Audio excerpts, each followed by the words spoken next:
Hello guys, மார்வெல்ல இப்ப எல்லாருக்குமே doubt என்னன்னா, ஆர்டிஜே ரீஎன்ட்ரி கொடுத்துட்டாரு. அப்ப அயன்மேனோ டாக்டர் துமோ ஒருத்தர் தானா அப்படிங்கிற டவுட்டை இன்னைக்கு நம்ம டீட்டெயிலா இந்த வீடியோல பார்க்கலாம். எம்சியூல டோனி ஸ்டார்க் பாத்தீங்கன்னா தன்னோட உயிரை தியாகம் பண்ணி தேனஸை தோக்கடிச்சிருப்பாரு.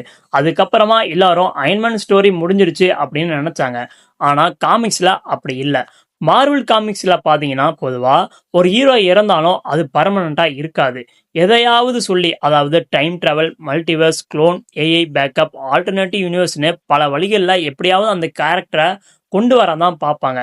இது மூலமா அயன்மேன் கேரக்டர் கண்டிப்பா வந்துரும் அப்படின்னு நம்மளால சொல்ல முடியாது. ஆனா இதை விட இப்ப மிகப்பெரிய விஷயம் என்னன்னா, டாக்டர் தூம் கேரக்டர்ல ஆர்டிஜேவை மறுபடியும் நம்ம பார்க்க போறோம். ஆனா இது டோனி ஸ்டார்க் கிடையாது. வேற ஏதோ மல்டிவர்ஸ்ல டோனி ஸ்டார்க் மாதிரி இருக்கிற ஒருத்தர் தான் டாக்டர் தூமா வரப்போறாரு அப்படின்னு தான் காமிப்பாங்க. டாக்டர் தூமோட மிகப்பெரிய எதிரி யாருன்னா ஃபென்டாஸ்டிக் ஃபோர்ல இருக்கிற ரீட் ரிச்சார்டு தான். இப்ப முக்கியமான விஷயம் என்னன்னா, சீக்ரெட் வார்ஸ் அப்படிங்கிற காமிக் ஸ்டோரியில பாத்தீங்கன்னா பியாண்டர்ஸ்னு சொல்லப்படுற காஸ்மிக் பீயிங்ஸோட சக்தியை எடுத்துக்கிட்டு யாருமே அழிக்க முடியாத அளவுக்கு காட் எம்பரர் தூமா உருமாறிடுவாரு. அந்த பவரை வச்சு முழு மல்டிவர்ஸையே டெஸ்ட்ராய் பண்ணி பேட்டில் வேர்ல்டுன்னு ஒரு புதிய உலகத்தை உருவாக்குவாரு.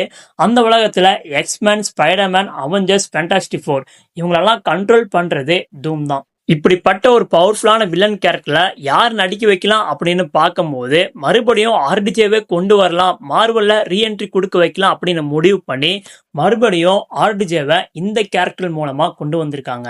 இப்ப அவெஞ்சர்ஸ் டூம்ஸ்டே படத்தோட ட்ரெய்லரே பார்த்துருப்பீங்க. அதுல தார் பாத்தீங்கன்னா முழு பவரும் யூஸ் பண்ணி இவர் அடிக்க வருவாரு. ஆனா நீ யாருடா அப்படின்னு தன்னோட 2 விரல் வச்சியே தாரோட முழு பவரையும் தடுத்துருவாரு. அதுல தெரிஞ்சிருக்கும் இந்த கேரக்டரோட வேல்யூ என்னன்னு. ஸோ இதனாலதான் டாக்டர் தூம் கேரக்டர்ல ஆர்டிஜேவை மறுபடியும் கொண்டு வந்திருக்காங்க.